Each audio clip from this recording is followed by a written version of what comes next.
नमस्कार मित्रांनो, तर आज आपण बघणार आहोत आपण आपला मॅक ॲड्रेस जो आहे तो कसा स्पूफ करू शकतो ते.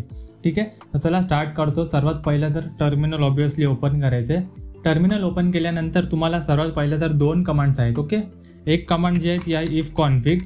ठीक आहे, इफ कॉन्फिग. ठीक आहे, ह्याच्याने काय होईल तर मॅक ॲड्रेससोबत तुमचा IP ॲड्रेस वगैरे पण विजिबल होईल. ठीक आहे, मी ही कमांड तुम्हाला आधी फायर करून दाखवतो. मी एंटर करतो. आता तुम्हाला इकडे दिसेल बघा, आपला हा जो आहे तो मॅक ॲड्रेस आहे आपला हा वाला. ठीक आहे, बाकी हे आपला IP ॲड्रेस आहे. ठीक आहे, हे सर्व आपलं दिसतं. ठीक आहे, डिटेलमध्ये. पण जर तुम्हाला फक्त मॅक ॲड्रेसच विजिबल करायचा असेल त्यासाठी तुम्ही कमांड एंटर करू शकतात. ठीक आहे, मॅक चेंजर -S आणि ETH0 म्हणजे तुमच्या वायरलेस इंटरफेसचं जे नाव आहे ते तुम्ही एंटर करा. ठीक आहे, तर ETH0 जर मी एंटर केलं तर तुम्हाला आता इकडे दिसेल फक्त आपल्याला मॅक ॲड्रेस जो तो विजिबल होते. इकडे लिहिलं आहे करंट मॅक आणि परमनंट मॅक. ठीक आहे, जो की ऑब्वियसली सेमच असणार आहे. ठीक आहे, तर मित्रांनो तुम्हाला आता तुमच्या समोर दिसत असेल मॅक ॲड्रेस आपला, फक्त मॅक ॲड्रेस आपल्याला विजिबल झालेला आहे. ठीक आहे, तर यातले फर्स्ट 24 बिट्स जे आहेत ते आपण स्पूफ नाही करू शकत. लास्टचे 24 बिट्स जे आहेत ते आपण स्पूफ करू शकतो आणि तेच आपण आता बघूया कसं स्पूफ करू शकतो ते. ठीक आहे, तर स्पूफ करण्याआधी आपण असं तर नाही की कुठलाही रँडमली याच्यामध्ये नंबर्स इन्सर्ट करू शकतो. तर आपल्याकडे एक लिस्ट अवेलेबल असते. जर मी तुम्हाला ती लिस्ट ॲक्च्युली दुसऱ्या टर्मिनलमध्ये मी तुम्हाला दाखवतो. एक टर्मिनल ओपन करून घेतो आणि इकडे सिम्पली कमांड मी इथे एंटर करतो मॅक चेंजर -L. तुम्ही टेन्शन घेऊ नका, जेवढ्या पण कमांड्स मी याच्यामध्ये वापरले आहेत ते सगळे डिस्क्रिप्शनमध्ये दिलेले आहेत, तुम्ही बघू शकता. मी ही सिम्पली कमांड एंटर केली. आता तुम्ही बघू शकता आपल्याकडे बरेचसे काही मॅक ॲड्रेस जे आहेत ते अवेलेबल झालेले आहेत. आणि जसं मी तुम्हाला म्हटलं होतं की आपण लास्टचे 24 बिट्स जे आहेत ते फक्त स्पूफ करू शकतो, त्यामुळे आपल्याला फक्त इकडे लास्टच्या 24 बिट्स जे आहेत ते इकडे फक्त शो केलेले आहेत. ठीक आहे, जे की आपण स्पूफ करणार आहोत. तर आता याच्यामध्ये मी काय करतो, कुठला तरी एक स्पूफ करण्यासाठी कुठला तरी सिलेक्ट करूया. ठीक आहे, तुम्ही याच्यातून कुठलाही सिलेक्ट करू शकता. असं नाही की मी जो केला आहे तोच करायचा, तुम्हाला हवा तो तुम्ही सिलेक्ट करू शकता. ठीक आहे, याच्यातून कुठलाही तुम्ही सिलेक्ट करा. मग तर मी काय करतो, आता हा सिस्कोचा जो आहे सिस्कोचा, ठीक आहे, हा वाला जो आहे मी कॉपी करून घेतो. कॉपीसाठी तुम्ही Ctrl+Shift+C यूज करू शकतात आणि प्रिव्हियस टर्मिनलमध्ये येतो मी. ठीक आहे, आता आपण आपला मॅक ॲड्रेस जो आहे तो स्पूफ करणार आहोत या स्टेपमध्ये. तर ही कमांड जी आहे ती तुम्ही नीट बघा. तर ही कमांड आहे मॅक चेंजर.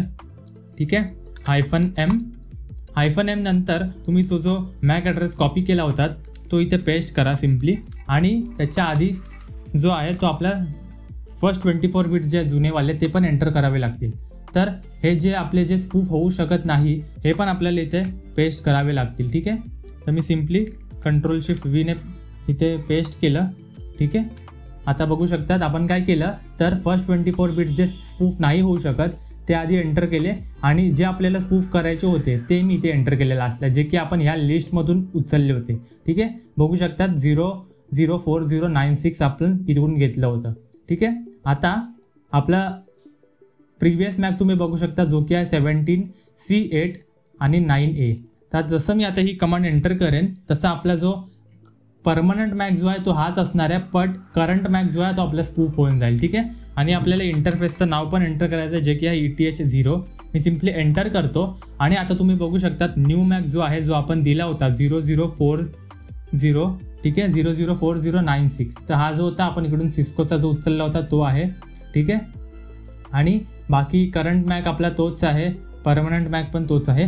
बट आता जर आपण कुठल्याही काही ॲक्टिव्हिटीज केल्या तर आपला हा वाला मॅक ॲड्रेस जो आहे तो विजिबल होईल. ठीक आहे, तर हाच होता ट्युटोरियल. त्याआधी अजून एक तुम्हाला मी एक छोटीशी कमांड सांगतो. जर तुम्हाला प्रिव्हियस मॅक ॲड्रेस जर रिस्टोर करायचा असेल तर त्यासाठी पण एक सिम्पल कमांड आहे जी की आहे मॅक चेंजर -P आणि ETH0. याने काय होईल तर आपला जो प्रिव्हियस मॅक आहे तो जो आहे तो परत रिस्टोर होऊन जाईल. ठीक आहे, आता तुम्ही बघू शकतात न्यू मॅक तोच आहे, सगळीकडे सेमच आहे, बघू शकतात. ठीक आहे, तर अशा प्रकारे आपण मॅक्स जे आहे ते स्पूफ करू शकतो. मॅक चेंजर जे आहे ते टूलचं नाव आहे. ओके, तर होप करतो तुम्हाला व्हिडिओ आवडला असेल. काही सजेशन्स असतील, काही अजून टॉपिक्स तुमच्याकडे असतील ज्याच्यावर तुम्हाला व्हिडिओ हवा आहे, एक्सप्लेनेशन हवं आहे, तर प्लीज तुम्ही कमेंट्समध्ये सांगा. आणि मॅक ॲड्रेस रिलेटेड जेवढे पण इन्फॉर्मेशन असतील तेवढे त्याच्या रिलेटेड मी एक व्हिडिओ घेऊन येणार आहे ज्याच्यामध्ये सगळे फंडामेंटल्स मॅक ॲड्रेसचे एक्सप्लेन केलेले आहेत.